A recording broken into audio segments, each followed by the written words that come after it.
Alice's Adventures in Wonderland by Lewis Carroll from thegutenberg.org. Chapter 9. The Mock Turtle Story. "You can't think how glad I am to see you again, you dear old thing," said the Duchess, as she tucked her arm affectionately into Alice's, and they walked off together. Alice was very glad to find her in such a pleasant temper, and thought to herself that perhaps it was only the pepper that had made her so savage when they met in the kitchen. "When I'm a duchess," she said to herself, not in a very hopeful tone though, "I won't have any pepper in my kitchen at all. Soup does very well without. Maybe it's always pepper that makes people hot-tempered," she went on, very much pleased at having found out a new kind of rule, and vinegar that makes them sour, and chamomile that makes them bitter, and barley sugar, and such things that make children sweet-tempered. "I only wish people knew that. Then they wouldn't be so stingy about it, you know."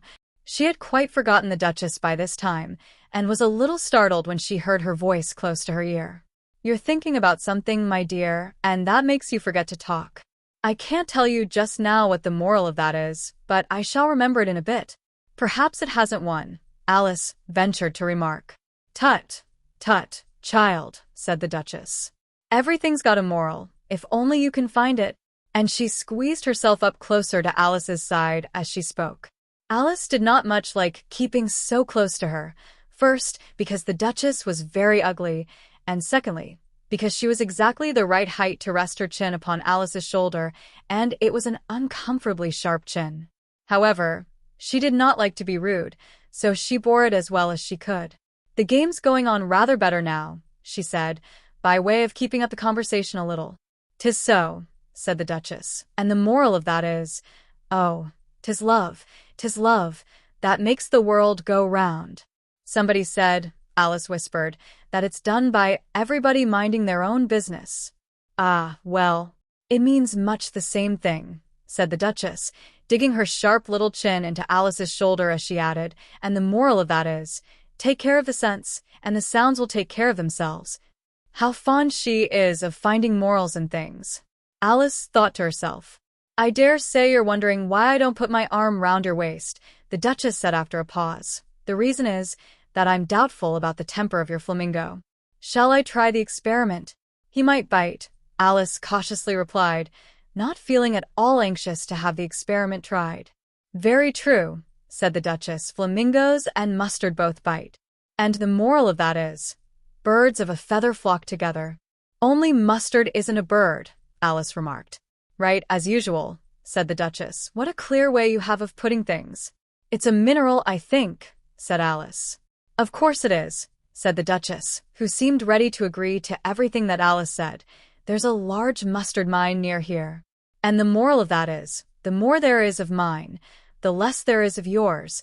"Oh, I know," exclaimed Alice, who had not attended to this last remark. "It's a vegetable. It doesn't look like one, but it is." "I quite agree with you," said the Duchess, "and the moral of that is, be what you would seem to be.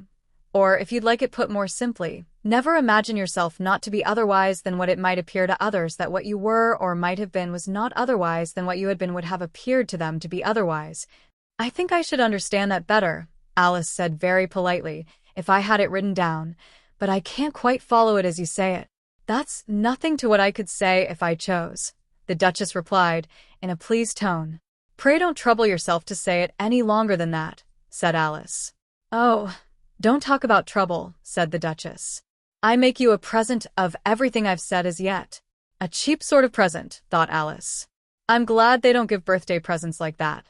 But she did not venture to say it out loud. Thinking again, the Duchess asked, with another dig of her sharp little chin. "I've a right to think," said Alice sharply, for she was beginning to feel a little worried. "Just about as much right," said the Duchess, "as pigs have to fly, and the M." But here, to Alice's great surprise, the Duchess's voice died away, even in the middle of her favorite word moral, and the arm that was linked into hers began to tremble. Alice looked up, and there stood the Queen in front of them, with her arms folded, frowning like a thunderstorm. "A fine day, Your Majesty," the Duchess began in a low, weak voice. "Now, I give you fair warning," shouted the Queen, stamping on the ground as she spoke. "Either you or your head must be off, and that in about half no time." Take your choice. The Duchess took her choice, and was gone in a moment. Let's go on with the game, the Queen said to Alice, and Alice was too much frightened to say a word, but slowly followed her back to the croquet ground. The other guests had taken advantage of the Queen's absence, and were resting in the shade. However, the moment they saw her, they hurried back to the game, the Queen merely remarking that a moment's delay would cost them their lives. All the time they were playing, the Queen never left off quarreling with the other players and shouting, "Off with his head," or "Off with her head." Those whom she sentenced were taken into custody by the soldiers, who of course had to leave off being arches to do this, so that by the end of half an hour or so there were no arches left, and all the players, except the King, the Queen, and Alice, were in custody and under sentence of execution. Then the Queen left off, quite out of breath, and said to Alice, "Have you seen the Mock Turtle yet?" "No," said Alice. "I don't even know what a mock turtle is." "It's the thing mock turtle soup is made from," said the Queen. "I never saw one, or heard of one," said Alice. "Come on, then," said the Queen, "and he shall tell you his history." As they walked off together, Alice heard the King say in a low voice, to the company generally, "You are all pardoned." "Come, that's a good thing," she said to herself, for she had felt quite unhappy at the number of executions the Queen had ordered. They very soon came upon a griffin, lying fast asleep in the sun. If you don't know what a griffin is, look at the picture. "Up, lazy thing," said the Queen, "and take this young lady to see the Mock Turtle, and to hear his history. I must go back and see after some executions I have ordered," and she walked off, leaving Alice alone with the griffin. Alice did not quite like the look of the creature, but on the whole she thought it would be quite as safe to stay with it as to go after that savage Queen. So she waited. The griffin sat up and rubbed its eyes. Then it watched the Queen till she was out of sight. Then it chuckled. "What fun," said the griffin, half to itself, half to Alice. "What is the fun?" said Alice. "Why, she," said the griffin. "It's all her fancy that they never executes nobody, you know. Come on." "Everybody says come on here," thought Alice as she went slowly after it. "I never was so ordered about in all my life. Never." They had not gone far before they saw the Mock Turtle in the distance, sitting sad and lonely on a little ledge of rock, and, as they came nearer, Alice could hear him sighing as if his heart would break. She pitied him deeply.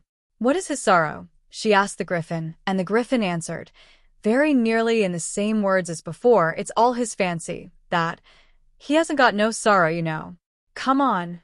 So they went up to the Mock Turtle, who looked at them with large eyes full of tears, but said nothing. "This here young lady," said the griffin, "she wants for to know your history. She do?"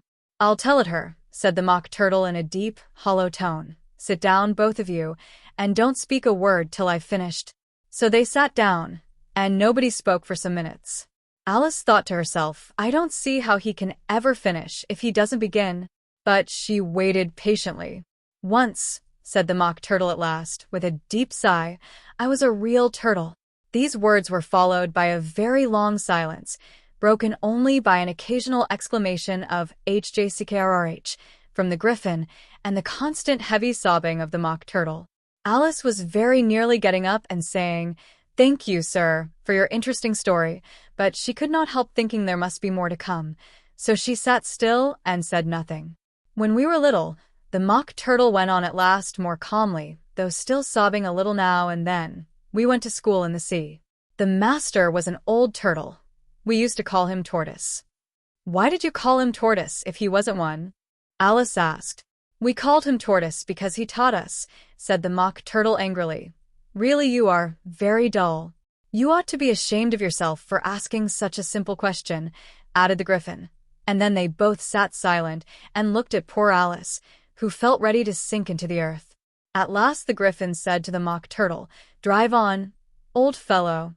Don't be all day about it," and he went on in these words. "Yes, we went to school in the sea, though you mayn't believe it." "I never said I didn't," interrupted Alice. "You did," said the Mock Turtle. "Hold your tongue," added the griffin, before Alice could speak again. The Mock Turtle went on. "We had the best of educations. In fact, we went to school every day." "I've been to a day school, too," said Alice. "You needn't be so proud as all that." "With extras, asked the Mock Turtle a little anxiously. Yes, said Alice. We learned French and music. And washing, said the Mock Turtle. Certainly not, said Alice indignantly. Ah, Then yours wasn't a really good school, said the Mock Turtle in a tone of great relief. Now at ours they had at the end of the bill, French, music, and washing extra. You couldn't have wanted it much, said Alice. Living at the bottom of the sea. I couldn't afford to learn it, said the Mock Turtle with a sigh. I only took the regular course. What was that? Inquired Alice. Reeling and writhing, of course, to begin with, the Mock Turtle replied, and then the different branches of arithmetic, ambition, distraction, uglification, and derision. I never heard of uglification, Alice ventured to say. What is it? The Griffin lifted up both its paws in surprise. what? Never heard of uglifying, it exclaimed. You know what to beautify is, I suppose? Yes, said Alice doubtfully, it means to make anything prettier. Well, then, the Griffin went on, if you don't know what to uglify is, you are a simpleton. Alice did not feel encouraged to ask any more questions about it, so she turned to the Mock Turtle and said, what else had you to learn? Well, there was mystery, the Mock Turtle replied, counting off the subjects on his flappers. Mystery, ancient and modern, with seaography. Then drawing. The drawing master was an old conger eel that used to come once a week. He taught us drawing, stretching, and fainting in coils. What was that like? Said Alice. Well, I can't show it you myself, the Mock Turtle said. I'm too stiff. And the Griffin never learn it. Hadn't time, said the Griffin. I went to the classics master, though. He was an old crab, I never went to him, the Mock Turtle said with a sigh. He taught laughing and grief, they used to say. So he did, said the Griffin, sighing in his turn, and both creatures hid their faces in their paws. And how many hours a day did you do lessons? Said Alice, in a hurry to change the subject. 10 hours the first day, said the Mock Turtle, 9 the next, and so on. What a curious plan, exclaimed Alice. That's the reason they're called lessons, the Griffin remarked, because they lesson from day to day. This was quite a new idea to Alice, and she thought it over a little before she made her next remark. Then the 11th day must have been a holiday? Of course it was, said the Mock Turtle. And how did you manage on the 12th? Alice went on eagerly. That's enough about lessons, the Griffin interrupted in a very decided tone.